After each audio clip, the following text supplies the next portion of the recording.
Ticket తెచ్చుకోవడం ఒక step. So మీరందరూ కూడా ఏమైనా పనులు ఉన్నా, ప్రజలకు ప్రాబ్లమ్స్ ఉన్నా, ఏమైనా ఇష్యూస్ ఉన్నా మీరు ఫాలో అప్ చేయాలా, వెంటబడాలా, చేయించుకోవాలా, పనులు చేపిస్తా ఉంటే ప్రజల్లో ఈయన గుర్తింపు వచ్చి రేపు పొద్దున నేను ఏమైనా పర్టికులర్ వార్డ్ సెలెక్ట్ చేసుకొని సబ్మిట్ చేస్తే ఆయన టాప్ వచ్చిన అనుకుంటే ఆయన ఇస్తారు. అందరికీ తెలుసో లేదో పక్కన ఎక్స్పాండ్ చేయమని చెప్పి, ఎందుకంటే ఆ రైతు బజారు స్టార్ట్ అయినప్పుడు 99లో ఫస్ట్ రైతు బజార్ మన కర్నూలులో ఏర్పాటు చేయడం జరిగింది. అందుకనే సింబాలిక్ గా సార్ అక్కడికి విజిట్ కావడము, ఆలోచన చేసి పక్కన డెవలప్మెంట్ కి ఒక 67 సెంట్స్ 70 సెంట్స్ ఉందండి, దాదాపు 6 కోట్లు శాంక్షన్ చేయడం జరిగింది. సంవత్సరంలో కంప్లీట్ చేయమని చెప్పారన్నమాట ఆ రైతు బజార్ ఎక్స్టెన్షన్. దాంతో పాటు అన్నా క్యాంటీన్ కూడా శాంక్షన్ చేయడం జరిగిందండి మన కర్నూలుకి. అక్కడ ఆ ఏరియా వాళ్ళకి అన్నా క్యాంటీన్ కూడా రాబోతా ఉంది ఈ సంవత్సరంలో.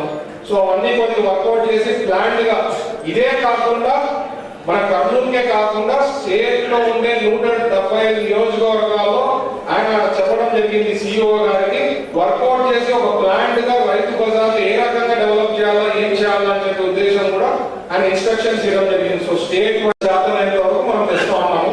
సో అవి ఖచ్చితంగా మన హయాంలోనే గ్యారంటీగా పెద్ద పెద్ద ఇండస్ట్రీస్ వచ్చే గ్యారంటీ అవకాశం ఉంది. చంద్రబాబు గారు కూడా ఖచ్చితంగా చెయ్యాలనేది మనలో ఓరోకల్ నుంచి లేపాక్షి వరకు ఒక ఇండస్ట్రియల్ కారిడార్ లాగా డెవలప్ చేయాలని చెప్తున్నారు కాబట్టి సో హోప్ పెట్టుకోండి, మంచిగా డెవలప్ అయ్యేదానికి అవకాశం ఉంటుందని నేను చెప్తున్నాను.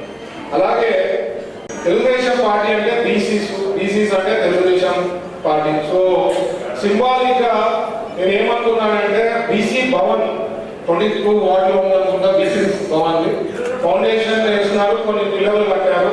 సో దాదాపు 1 కోటి రూపాయలతో, అంటే నేను కొద్దిగా నాకు తెలిసిన ద్వారా ప్లాన్ చేసి 1 కోటి రూపాయలు మా సైడ్ నుంచి సపోర్ట్ చేసి ఆ బీసీ భవన్ ని రీస్టార్ట్ చేసేదానికి ప్లాన్ చేస్తామని అనుకున్నాను. ఇంకొకటి లాస్ట్ టైం అంటే దాదాపు స్టేట్ వైడ్ 9 లక్షల కోట్లు పెట్టుబడులు కన్ఫర్మ్ చేయడం జరిగింది.